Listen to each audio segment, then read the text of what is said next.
Today, we're going to show you how to adjust Tyrolia Attack Demo Bindings, which we've got right here. So we're going to show you how to adjust for boot length, and then we're going to show you how to adjust the DIN settings.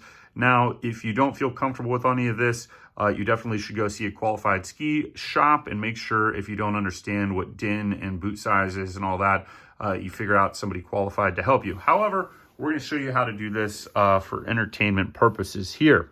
So one thing that I love about these Attack Demo Bindings is that they pretty much all use this same track in the front and the rear, so super easy to adjust. And I do like these bindings. Even though these are demo bindings, I run these on my skis. These are my personal skis.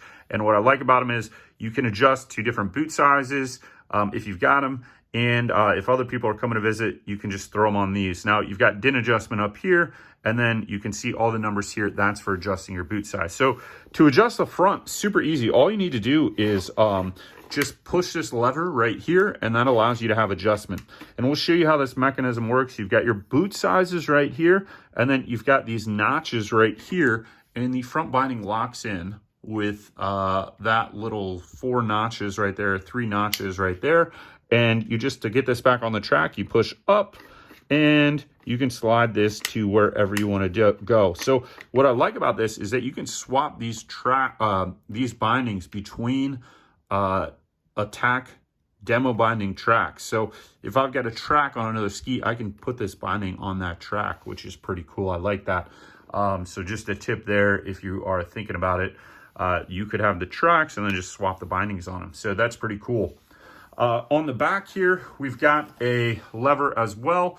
And that lever, you just use that, you push up, and that's going to allow you to adjust forwards or backwards. And pretty much the track has the same thing on the back as the front in terms of you've got these little notches here that the binding locks into. So that is important to watch. So they make it pretty foolproof here in terms of adjustment. Now I need to find my boot size here. So my boot size is 335. That's the length of the boot. You can see the boot size, the actual physical shoe size, is 290 to 295. So 29 and a half or 29. That's the boot that I wear, the inside. What I need is that outer dimension 335, which is from here to here. So the end of the boot and how it locks into the binding. So if you're not comfortable with that, make sure that you reach out to someone that will show you the right boot size. So all I'm going to do is adjust to 335 and make sure it locks in there. Push it back and forth, make sure we're in the right spot. And you can see where I adjusted to that to is 331 to 338. And they've got the little arrows here, which align right with the corner of the binding. So that's what you want to have it aligned with. And that gives us the 331 to 338, which is in that range for 335 on my binding. So that's good to do that. The next thing we've got back here, we've got some adjustment because we're at 327. You can see it could go forward. We're going to go back and we want to be at 335 again. So I just pulled this lever up right here, push it like this, and you can adjust forwards or backwards. And you need to lift the rear ski up because you got the ski brakes on there. Otherwise, they'll stop you from doing what you need to do. So right now, you can see there's a little indicator right here. We want to go to 335. There we go. And you can see on that indicator, we're right at 335 to 342. That is where we want to be. Make sure it's locked in on the back. Push it backwards and forwards. Both of these, make sure they're where you want them to be. And then test it out with your boot. Make sure that everything works. I would recommend doing this while you're standing in your boot and test it out. But we'll show you just for camera here purposes. Get that rear in and front in. There you go. And make sure everything is secure. And you also want to make sure that you don't have too much of a gap right here. The way that you can adjust this is there is a little screw right here in the front, and that adjusts the gap on your toe piece. This one's pretty close to right. They basically say a playing card size. That's how much of a gap you could be there. And this is probably a little bit worn out just from me walking on this and everything else. So maybe it used a little bit of adjustment, but just eyeballing it, it's pretty darn close. I doubt that I could get more than a playing card in there. So pretty darn close, and these are grip lock soles on this. So we will open this back up, and everything checks out. Now let's show you how to adjust the din on these. You've got on the front binding, you've got your din, and once again, din is what protects your legs and everything from breaking and knees and all that good stuff. So you should definitely consult a qualified person or be a qualified person to be able to do this. Right now you can see we're on 9 din. We're going to leave it on that, but we'll just show you the adjustment. You basically just turn right here, and that's going to adjust your din up or down. So you just change this right here by rotating that, and that's going to go up or down. So let's put it back. We're a little bit above 9 now. Let's go back to where we were, which was right at 9. And you want to make sure these things match, that both your front din and your rear din match, because these are designed so that the front and rear have the same din setting. So we are right at 9. Basically, if you go counterclockwise, that's going to go lower. If you go clockwise, that's going to go higher with these to adjust the din. So that's how you adjust the front. There's a screw right there. And then on the back, we also do have a screw, which is right here. And we're going to pull this up so you can see the din rating on the back and how that works. You've got a viewing window here. Once again, we are at 9 on our din. You can see this little indicator right here. And then to adjust that, we go, it's probably the same way I would imagine, clockwise to go up. So you need to go right here, and that's going to adjust that din. We need a bigger screwdriver tip, probably would be great, but you basically are turning this right here to get your correct din setting, so up or down, and then you can see it did adjust there. We're going to go back down to 9, and you can kind of hear it click once it goes through each step right there. So that is how you adjust your Tyroila Attack bindings here.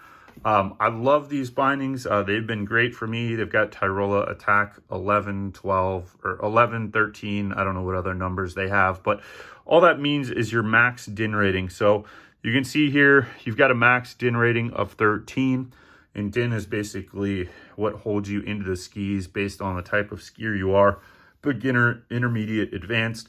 I recommend that you understand what those mean, what type of skier you are, so that you don't screw up your legs, knees, whatever else, having the wrong din settings. Or the real recommendation is go to a qualified ski shop if you don't feel comfortable. But wanted to show you how to adjust the din on these bindings. So you can also see here, it says AT. These are Alpine toe compatible, but they're also grip walk compatible. The majority of Attack bindings that are newer are both grip walk and Alpine toe compatible, but you want to make sure that you check that with your binding so that you don't do anything that you shouldn't be doing, because there are bindings that are only Alpine toe or only grip walk compatible, and then that leads to the boot not properly fitting in the binding and how it engages with the front toe binding. So that's important to know as well.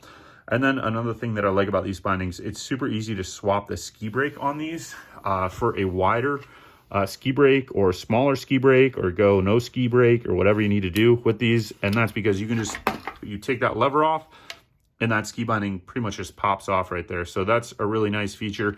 And then you can pretty much just kind of like lock it back in place here and put that back on. So if you needed a wider or smaller ski brake, or wanted to get rid of the ski brake entirely, you could do that with these. So just a nice feature of that.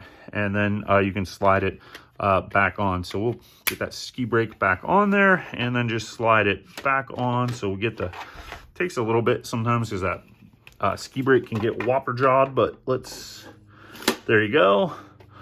And there you go. And you got your ski brake and binding back on there. But overall, pretty nice features on the Tyroila Attack Bindings. Like I said, these tracks are nice because you can fit different bindings on them, or you could just have the tracks and then move your bindings between them and make those adjustments, which is a nice feature. One of the things I'm considering doing and looking at the tracks, they do appear to be the same, is getting a set of protector bindings, which are a newer style binding from Tyroila that's designed to protect your knees a little bit better. And then you could swap them on the same tracks depending on which protector binding you get. You got to make sure that you get the, I believe it's an attack protector binding that has a similar tracks. And you can just look at pictures for those and see how they go on. But I love the modularity of this and being able to move it around. So if someone's coming to visit you, you can get them on your pair of skis or whatever you want to do, and just have ease of use. So like if you had a buddy and they're like, hey, I want to try this particular ski, and you've got them, you could definitely get them on there because these demo bindings are super easy. Now, some people ask, do demo bindings, I don't know, cause a performance loss? Maybe just a little bit, but I would say for the average skier, it's not very noticeable. And, you know, if you really don't want to have the demo bindings, it's not a big deal. But for me, at least the modularity of being able to swap between the rails and the ease of adjustment, I prefer the demo bindings over the ones that are screwed directly into the ski. And then reality is if you're going to go sell the skis, it makes them easier to sell because most people are going to be able to just do this super easy adjustment with used skis, and it's going to fit whatever boot size they have. So I love that in terms of selling these skis or letting someone borrow them or whatever. Having the demo bindings makes it way easier. The only difference is, and why people think you lose a little bit of control, is because you're elevated like another, I don't know what this is, couple millimeters off the base of the ski, both in the front and the back, because of how these attach. So that's what gives you it. You're just a little bit higher up off the ski, but for me, I'm okay with that compromise. So thanks for watching this video on how to adjust your Attack Tyroila ski bindings. Hope you enjoy, and we'll see you next time.